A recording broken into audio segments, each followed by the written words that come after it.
Good morning. My name is Angelo Suarez. I'm SACO's Plant-Based Alternatives Project Manager. I'm a food engineer with more than 20 years of experience in fermented milk products development and production in multinational companies.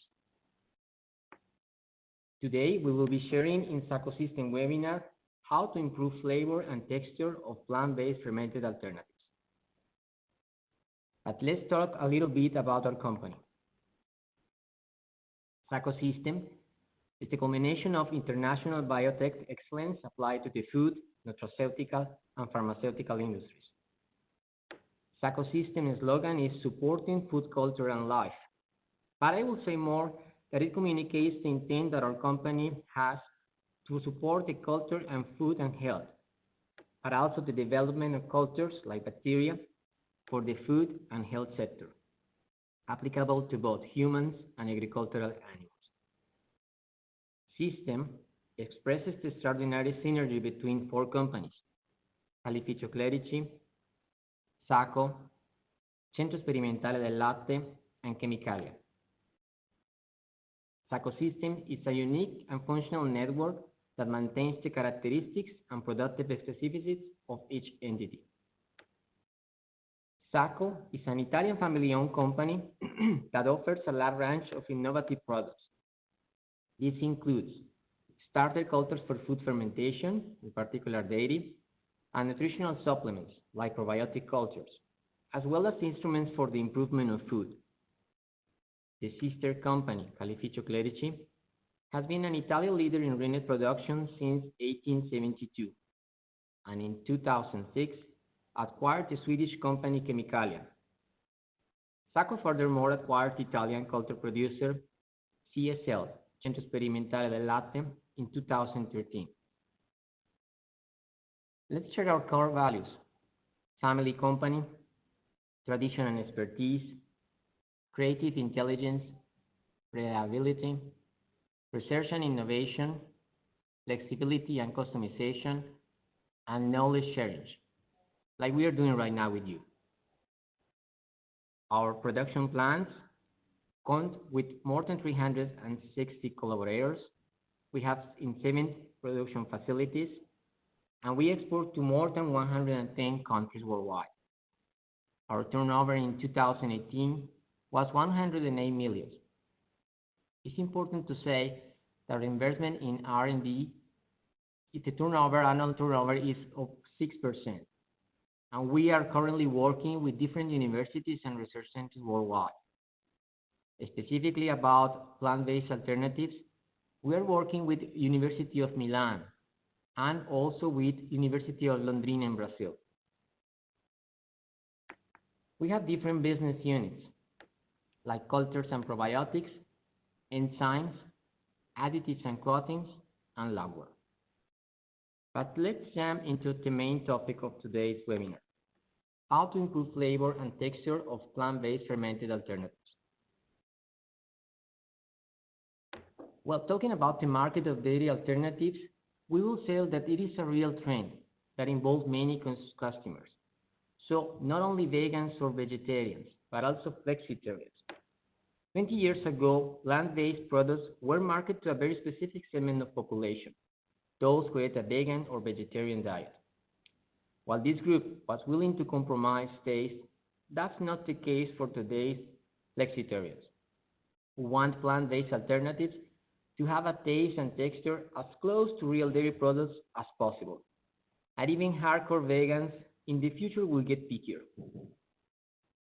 This new group, flexitarians, represent many consumers of the population worldwide, and potentially every one of us could be considered a flexitarian, since we have an innate curiosity to discover and try something new.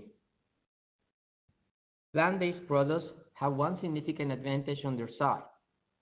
There are numerous bases from which to choose and result in a wide variety of options to discover and taste.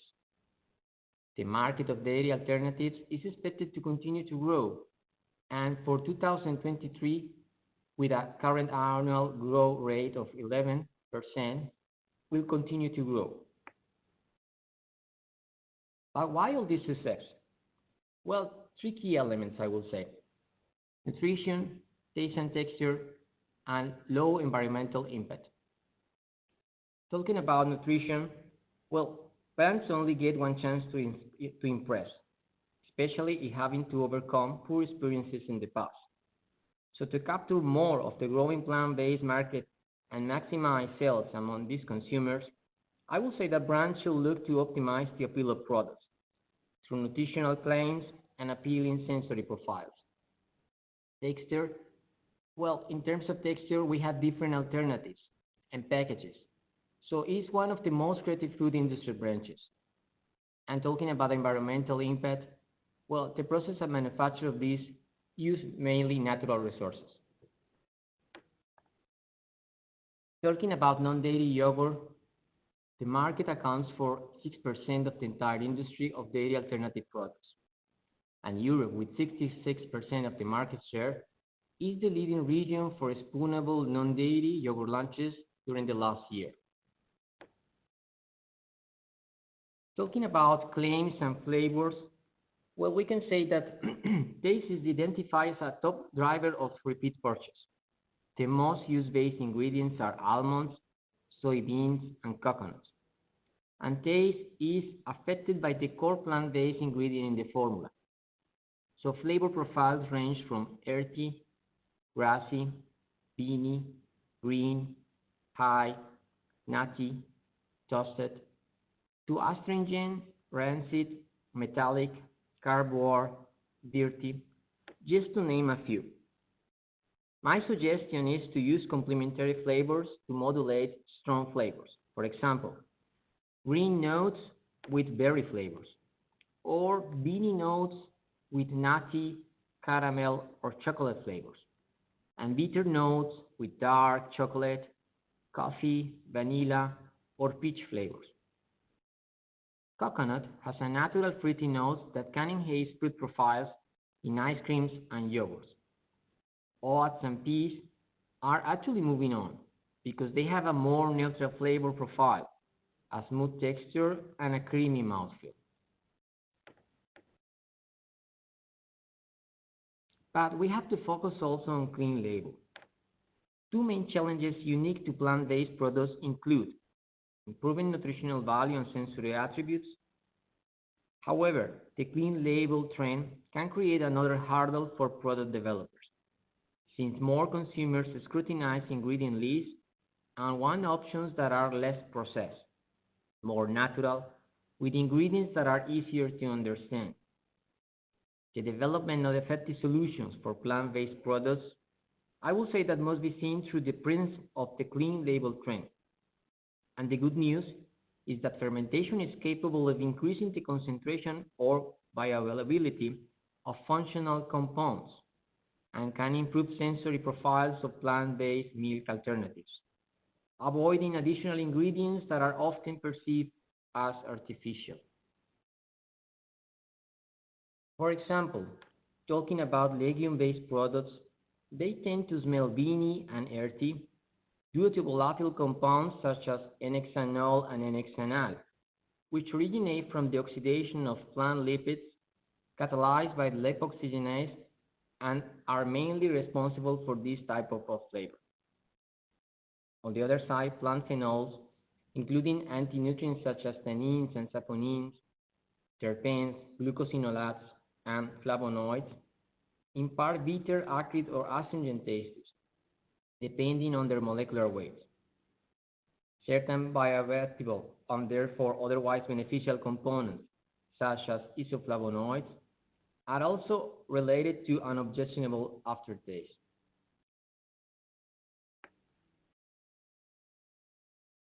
If we talk about protein isolates starting from plant-based alternatives, when you start with a protein concentrate, it might help to avoid some of the off notes, especially with the legume sources. But as you can see in the chart, there are some sensory challenges linked to not only the flavor that sometimes could be beany, starchy, green, bitter, or nutty, or oxidized, but also in terms of the texture, dry, chalky texture, gritty texture. So my suggestion is to work with the flavor profile of the plant protein to your advantage. For instance, lentil protein is savory and can mimic cheese. Other suggestion is to manipulate basic tastes such as sweet, sour, and salt to help diminish undesirable flavor notes. In addition to the flavor drawbacks, the texture of plant bases can be challenging and contribute to an overall negative organoleptic experience. Enzymatically treated ingredients are more soluble and stable through processing, but they tend to be more expensive and are not available for all types of plant-based products. The good news, as we said, is that we can improve sensory profiles, and fermentation decreases the vinny flavor of plant-based alternatives due to deprivation of N-hexanol and N-hexanide. Some other studies have shown how fermentation can result in desirable volatile compounds, for example, the acetyl, which provides a nice butterscotch-like aroma during cereal-based fermentation. Acetaldehyde, delivering a pungent, fruity green apple flavor with sweet notes, increases in concentration in peanut, cereal, and soy during fermentation. The flavor and taste of plant-based alternatives is also affected by changes in the level of amino acids. When it comes to the health benefits of plant-based alternatives, perception often trumps reality. Consumption of soy milk is hindered due to the presence of various non-digestible alpha-galactosidic oligosaccharides, including raffinose and stachyose, that may cause a gastrointestinal discomfort due to the lack of alpha-galactosidase in the human gastrointestinal tract. These sugars are metabolized by bacteria in the large intestine, resulting in the formation of gas, causing undesirable discomfort. Soy isoflavones mainly exist in the form of genistein and daithine, which are glucosides of genistein and daithine, and far less bioavailable than the corresponding aglycone form. Soy isoflavones has received increased attention because of their antioxidant and anti-inflammatory activities. Moreover, they play a preventive role in osteoporosis, cardiovascular diseases, and hormones-dependent health conditions. Most of the isoflavones in soybeans exist in glucoside form, I would say 95%, and rarely in the bioavailable aglycone form, that is or like 2%, unless these are fermented. Beta-glucosidase is the enzyme responsible for catalyzing the hydrolysis of beta-glucosides to aglycone isoflavones. Companies need to continue to strive to improve the nutritional profile of plant-based alternatives, because not doing this will limit the growth of the category. Fermentation can increase the crude protein content of soy-based drinks by the growth of bifidobacterium and by improving plant protein solubility and amino acid availability, as reported by several studies.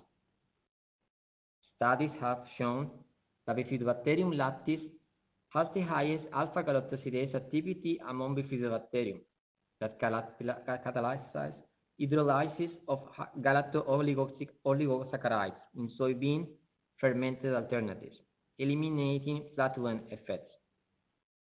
It is also well known that lactic acid is one of the most important components in formation of flavor of fermented products such as soy milk. One unique aspect of Bifidobacterium is that all the lactic acid produced is in the L form, which is more easily metabolized by infants than the D form. Also, leuconostoc produces the enzyme alpha-galactosidase, and it is able to hydrolyze raffinose and stachyose, as reported in analysis carried out with our strains. The fermentation of soy using bacteria with beta-glucosidase activity enables the conversion of glucoside isoflavones into aglycone isoflavones of higher bioactivity and bioaccessibility in order to possess the estrogenic properties that are linked to prevention of treatment of many diseases. Studies have shown how fermentation of soybean products with Lactobacillus plantarum resulted in a beneficial increase in essential amino acids such as L-lysine. It is also reported that Lactobacillus plantarum is able to transform sesaminol triglucoside in sesame milk into bioactive sesaminol aglycone with enhanced radical scavenging activity. Determining the proper ingredients and levels of stabilizing ingredients is one of the biggest challenges in developing and commercializing plant-based fermented alternatives. And we know that machinery in yogurt dairies is engineered and work within specific viscosity levels. The good news is that selected EPS-producing Streptococcus thermophilus strains improve the consistency and provide the natural mouthfeel inherent in dairy products, and that is often missing in plant-based products. For example, exopolysaccharides have a synergistic effect in combination with the beta-glucan of the oat-based fermented alternative, thereby yielding a desirable product texture. Product developers have tools for modulating and manipulating these substrates into desired finished product attributes. For choice is our new dairy-free cultures range, composed of hypoallergenic cultures free of animal-derived products. Our hypoallergenic probiotics can help you deliver functional benefits, like our Lactobacillus plantarum LPLDL, that was isolated from fruit juice fermentations, and is the only one with the ability to reduce both LDL cholesterol and blood pressure. Lactobacillus rhamnosus CRL 1505, that stimulates the innate and adaptive immune response in the gut and in the respiratory tract, promotes a protective effect against bacterial and viral infections, like nowadays we're living with this coronavirus. Biofast 81, that contains Lactobacillus acidophilus and Bifidobacterium animalis, will also have a symbiotic effect in most of the plant-based alternatives. Talking about improving soy nutritional value and taste, we have a specific blend, Biofast SYHP4. It took us more than a year to develop this blend. We knew it from literature that there are some strains that are able to produce beta-galactosidase activity. And this beta-glucosidase activity allows to convert isoflavones into a quol. So SYHP4 consists of a milk-free blend with selected strains of Streptococcus thermophilus, Lactobacillus bulgaricus, Lactobacillus helveticus that have been added with probiotic strains of Bifidobacterium animalis lactis. It will work perfectly as a starter culture that will release not only a good texture and mouthfeel, but will be able also to reduce the unpleasant flavor of soybean milk. The good news is also that we have in our range, we can help you to deliver authentic dairy notes with our Mesophilic blends. For example, Leofast BM001 consists of a milk-free, specially selected strains of Lactococcus lactis, and we have seen in more of the plant-based alternatives that it gives like a slightly milky aftertaste. On the other hand, we have BM01N that consists of a milk-free, specially selected strains of Lactococcus lactis, Lactococcus cremoris, Lactococcus diacetylatis, and Leuconostoc. We have seen in some plant-based matrices that these blends delivers some milky notes and buttery notes after taste, and the presence of Leuconostoc allows to reduce and regulate a little bit the acidity. We also talked that with our 4-choice range can help you to provide natural mouthfeel and improve consistency that is aligned with the clean label trend. Leofast VSTB10 and VSTB11 consist of a milk-free specifically selected exopolysaccharide producing Streptococcus thermophilus strains that will allow you to enhance viscosity and improve mouthfeel. They also have been seen help to mask off some off flavors, off notes in some of the plant-based matrices. Well, I hope you all have a lot of inspirations on products that you can develop with our 4-choice range. I really appreciate you listening to our webinar, and if you would like us to, to dive into your particular needs, just let us know. For further information, you can contact us at the address of the webinar, or you can contact me directly at this address. I really appreciate the time that you spend with us. Thank you for your attention.